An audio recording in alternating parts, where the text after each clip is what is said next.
আসসালামু আলাইকুম। কেমন আছেন সবাই? আশা করছি নিশ্চয় অনেক ভালো আছেন।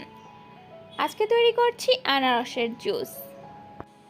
ভীষণ মজাদার এই আনারসের জুস আপনারা চাইলেই বাড়িতে মাত্র 2টি উপকরণে খুবই অল্প সময়ে ঝটপট তৈরি করে ফেলতে পারেন।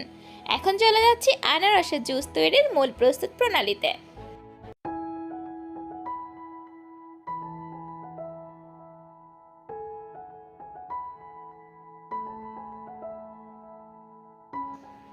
আনারসের জুস তৈরি করার জন্য এখানে আমি একটা মিডিয়াম সাইজের আনারস খোসা ছাড়িয়ে টুকরো টুকরো করে কেটে নিয়েছি। ব্লেন্ড করার জন্য প্রথমেই একটা ব্লেন্ডারের জারে আনারসগুলো নিয়ে নিচ্ছি।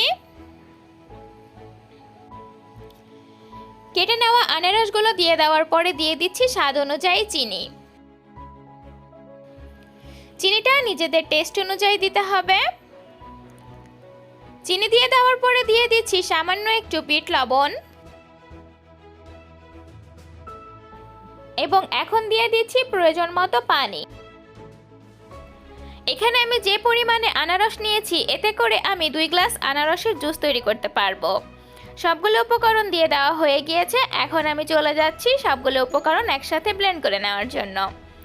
খুব ভালোভাবে ব্লেন্ড করে নিতে হবে এবং সবগুলো উপকরণ একসাথে ব্লেন্ড করে নেওয়া হয়ে গেলেই তৈরি হয়ে গেল আনারসের জুস।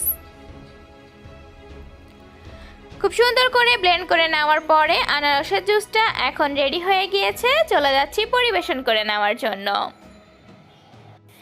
এই আনারসের জুসটাকে আপনারা ডাইরেক্ট এভাবেই পরিবেশন করতে পারবেন, এটাকে ছেঁকে নেওয়ার কোনো প্রয়োজন নেই। কিন্তু আপনারা যদি ব্লেন্ড করার সময় খুব ভালোভাবে ব্লেন্ড না করেন তাহলে কিন্তু এই জুসটাকে ছেঁকে নিয়েই পরিবেশন করতে হবে। ভীষণ মজাদার এবং স্বাস্থ্যকর এই আনারসের জুসটা কিন্তু একদম কমপ্লিট।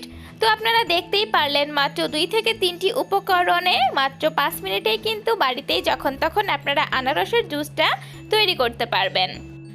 আনারসের জুসের এই ভিডিওটি যদি আপনাদের কাছে ভালো লেগে থাকে তাহলে আমার চ্যানেলটিকে সাবস্ক্রাইব করবেন। সেই সাথে লিজা ড্রিমস নামের আমার যে ফেসবুক পেজটি রয়েছে সেখানেও লাইক এবং ফলো করে আমার পেজের সাথেই থাকুন। রমজানে কিন্তু ইফতারিতে আনারসের জুসটা অবশ্যই ট্রাই করবেন। আশা করছি আপনাদের সারাদিনে ক্লান্তি দূর হবে এবং ঠান্ডা ঠান্ডা 1 গ্লাস জুস খেলে কিন্তু আপনাদের মনটাও ভালো হয়ে যাবে। এইরকমই আরও মজার মজার বিভিন্ন ধরনের জুসের ভিডিও আমার চ্যানেলে অলরেডি আপলোড করা আছে, চাইলে আপনারা সেগুলোও দেখে নিতে পারেন। আর সেগুলো দেখার জন্য অবশ্যই আপনাদেরকে আমার চ্যানেলের ডেসক্রিপশন বক্সটা চেক করতে হবে। ভিডিওটি ভালো লাগলে অবশ্যই শেয়ার করবেন যাতে করে আপনার ফ্রেন্ডস এবং ফ্যামিলির অন্যান্য মেম্বাররাও এই ভিডিওগুলো দেখতে পারে। সবাই অনেক ভালো থাকবেন, এখানেই বিদায় নিচ্ছি।